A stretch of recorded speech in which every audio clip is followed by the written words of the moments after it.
ഞാൻ വേറൊരു കാര്യം ഞാൻ പറയാം, വാച്ചിങ്ങിൻ്റെ പറയുന്നതുകൊണ്ടാണെന്ന് ചോദിക്കുക. വാച്ചിങ് മെയിൻ ഘടകമാണ്, മനസ്സിലായോ?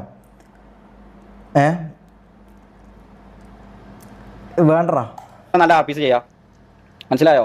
എന്നിട്ട് പിന്നെ റെസ്പെക്ട് ലീഡറിനെ റെസ്പെക്ട് ചെയ്തില്ല, ലീഡർ ഇതാക്കുന്നില്ല, ലീഡറിനേക്കാൾ വലിയ മെയിൻ ആണ്, അങ്ങനത്തെ സംഭവങ്ങളൊക്കെ പറയുമ്പോൾ നമുക്ക് കൊള്ളും എത്രയൊക്കെ തന്നെയാണെന്നുണ്ടെങ്കിലും. കാരണം നമ്മളിത് ഇങ്ങനെ നോക്കി നടത്തിയിട്ട് ഇപ്പോൾ മാക്ക് ആണെങ്കിൽ പോലും സത്യം പറഞ്ഞാൽ മിഞ്ഞാന്ന് ഇതേമാതിരി സ്റ്റോറി ഇട്ട് ലീവ് ചെയ്ത് പോയാലോ മൈര് ഇതിന് ഇറങ്ങിപ്പോയാൽ അത്രയും നല്ലതാണെന്ന് കരുതി. കാരണം ഇതിൽ ഓപ്പൺ ആയിട്ട് പറയാലോ, ഇത് സത്യം പറഞ്ഞു കഴിഞ്ഞാൽ നിയാദ് എഫേർട്ട് ഇട്ട് നിയാദിൻ്റെ ഗ്യാങ് ആണ് ഇത്, നമ്മൾ ആരും ഗ്യാങ് അല്ല, നിയാദിൻ്റെ എമർജിയാണ് സത്യം പറഞ്ഞു കഴിഞ്ഞാൽ. അപ്പോൾ ഓൻ്റെ ഫൈനൽ വേർഡ്, ഓനാണ് ഇതിൽ ഫൈനൽ, നമുക്ക് ഓൻ്റെ കാര്യം കേൾക്കേണ്ട ആവശ്യമുള്ളൂ. ഇതിൽ എന്തൊക്കെയാണെന്നുണ്ടെങ്കിലും അത് ഓൻ ലീഡർ പൊസിഷൻ ഷമീറിന് കൊടുത്താലും അത് എന്തൊക്കെയാണെന്നുണ്ടെങ്കിലും കറന്റ് ഓന് തീരുമാനം എടുക്കാനുള്ള ഓൻ്റെ ഗ്യാങ് എന്നുള്ള രീതിക്ക് തന്നെയാണ് ഇത് പോയിക്കൊണ്ടിരിക്കുന്നത്, മനസ്സിലായില്ലേ? അപ്പോൾ ഓനിപ്പോൾ അതാണ് സംഭവം. ഇവർക്ക് ഞാൻ പറഞ്ഞല്ലോ, എന്നെ അക്സെപ്റ്റ് ചെയ്യാൻ പറ്റൂലടാ, മനസ്സിലായോ? എന്നെ അക്സെപ്റ്റ് ചെയ്യാൻ പറ്റൂല, അങ്ങനെ ഒരു സംഭവം ഉണ്ട്.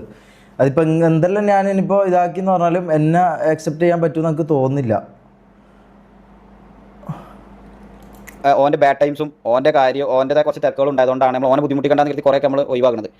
അപ്പോൾ അത് നോക്കണോലും ഞാൻ ഒരു കാര്യം പറ്റേ, ഇത് എൻ്റെ സ്ഥാനത്ത് ഇപ്പോൾ തൊപ്പിയാന്ന് ഇവിടെ ഇരിക്കുന്നുണ്ടെങ്കിൽ, അല്ലെങ്കിൽ ഓൻ ഇതിൽ കയറുന്നില്ലെങ്കിലോ ഒരു പ്രശ്നം ഉണ്ടാവും നമുക്ക് തോന്നുന്നില്ല. അതായത് ഇപ്പം ഈ പറഞ്ഞ പോലെ തൊപ്പി ഇതിൽ എഫേർട്ട് ഇട്ടിട്ടില്ലെങ്കിൽ ഒരിക്കലും ഇങ്ങനെ ഒരു പ്രശ്നമോ അല്ലെങ്കിൽ എഫേർട്ട് ഇടുന്നില്ല എന്നുള്ള ഒരു സംഭവമോ ആരും പറയാൻ പോകുന്നില്ല.